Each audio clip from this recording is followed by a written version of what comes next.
We are taught from day one that the ultimate virtue is total honesty with the people closest to us. The family dinner table is supposed to be the definitive safe harbor, the place where we lay all our cards on the table. But that exact environment is frequently where high-level ambitions go to die.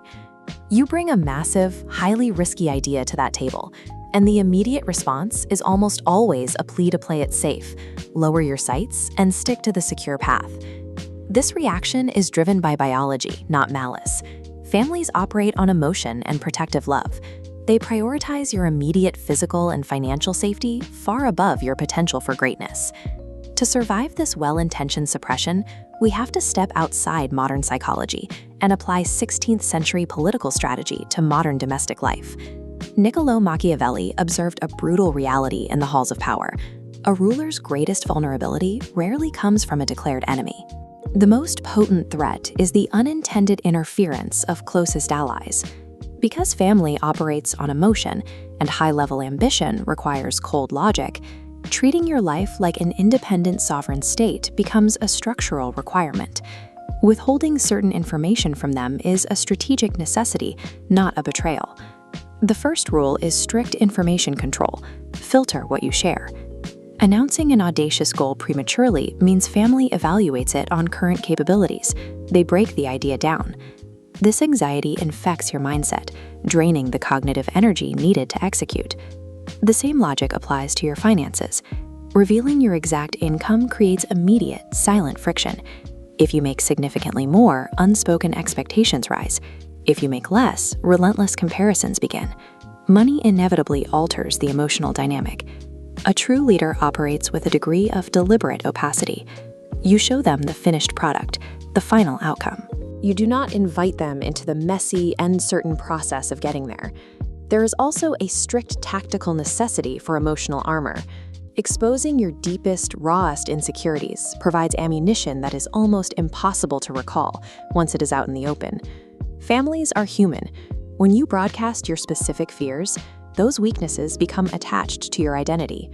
In the heat of a later argument, under heavy emotional stress, those exact insecurities will inevitably be weaponized against you. This extends outward to your private relationships. Every time you vent about a partner's flaws or detail a minor argument, you sketch a permanent negative caricature in your family's mind. You will wake up the next morning and forgive your partner because your emotions shift rapidly. The family's protective instinct does not. They will hold on to that grudge long after you have moved forward. Maintaining an emotional filter protects both your internal identity and your external relationships from being severely distorted by the people who love you. Eventually, you will face decisions that demand executive action, executing a radical career pivot, taking a massive financial risk, or moving to a new city.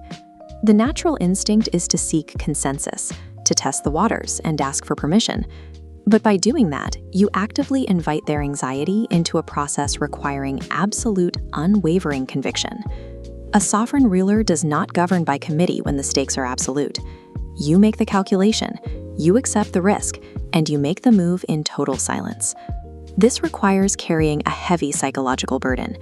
You have to shoulder the fear of failure entirely on your own, rather than outsourcing your anxiety to your family for temporary emotional validation.